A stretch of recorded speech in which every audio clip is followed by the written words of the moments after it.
combattants. Aie confiance, un beau jour, plus beau que tous les jours.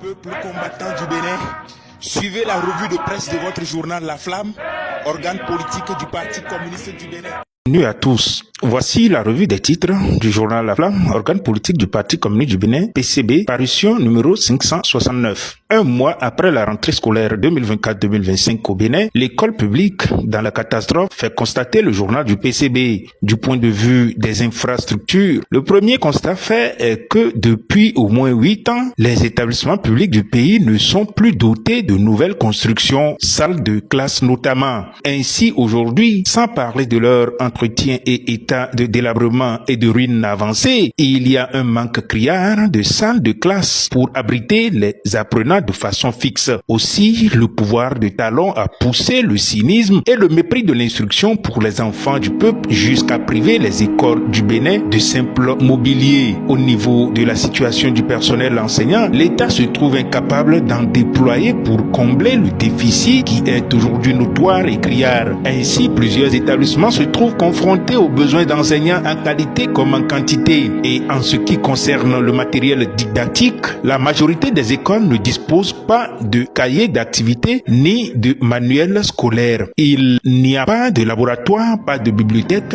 pas de salle informatique, etc. Fait constater donc le journal du PCB.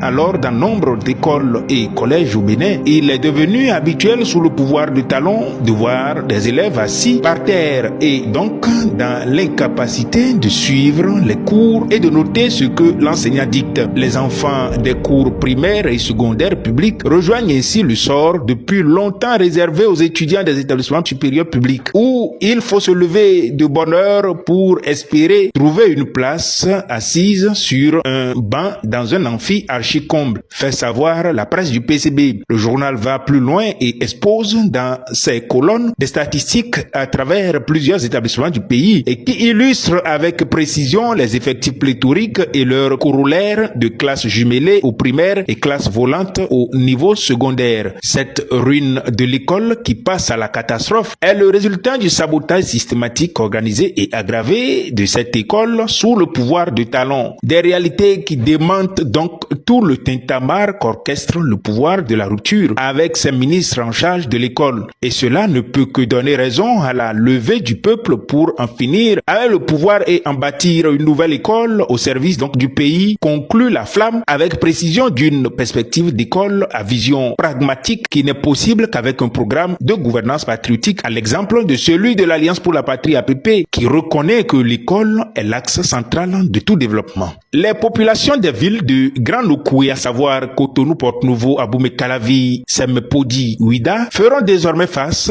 à de nouvelles taxes sur le ramassage des ordures ménagères. Cette nouvelle invention avec des taxes élevées de 18 000 jusqu'à 360 000 francs CFA par an de factures pour ramassage d'ordures ménagères constitue une nouvelle trouvaille du pouvoir de Talon de pressurer le peuple, dénonce le journal du PCB. En effet, contrairement à ce qui est chanté par le pouvoir et ses plumitifs, en parlant donc de la gratuité, c'est que depuis des décennies, les services de ramassage des ordures ménagères n'ont jamais été gratuits. Les structures privées qui l'avaient en charge, en collaboration avec les mairies, étaient payées par les populations. C'est dire donc que le mensonge de fin de gratuité est destiné à faire accepter par les populations la nouvelle arnaque et les taux élevés de nouvelles taxes qui en rajoutent à la ruine et à la mort dans les ménages pauvres et affamés, écrit le journal.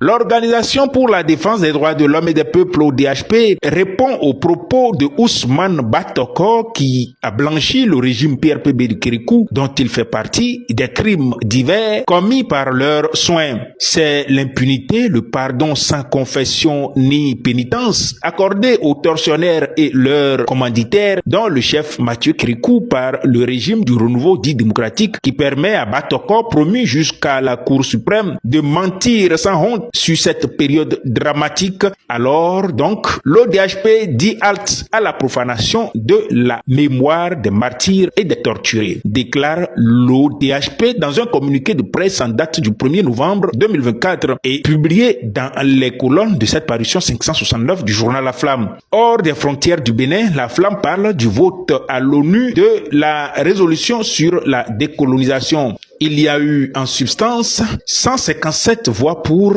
une voix contre, notamment les États-Unis, et 5 abstentions, à savoir la France, le Paraguay, la République démocratique du Congo, le Royaume-Uni et le Sénégal.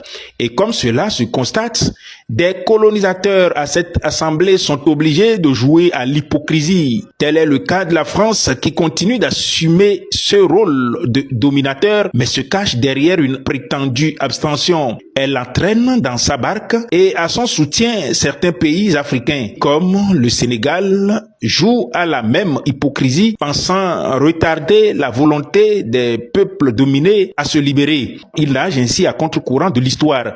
Cette résistance face à l'indépendance totale des pays dominés, c'est une résistance honteuse et vaine des colons et de leurs valets, a donc conclu La Flamme, organe politique du PCB.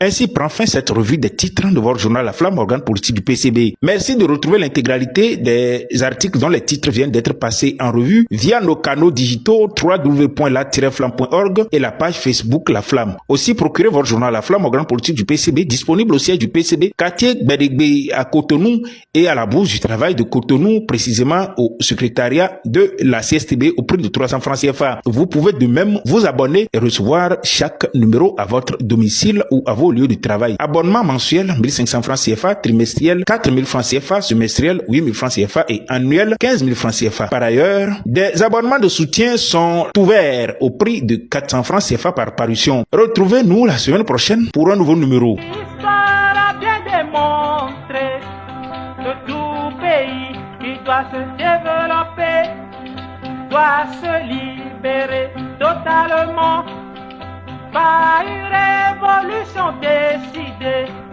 de l'impérialisme s'est valé. En matin, aie confiance.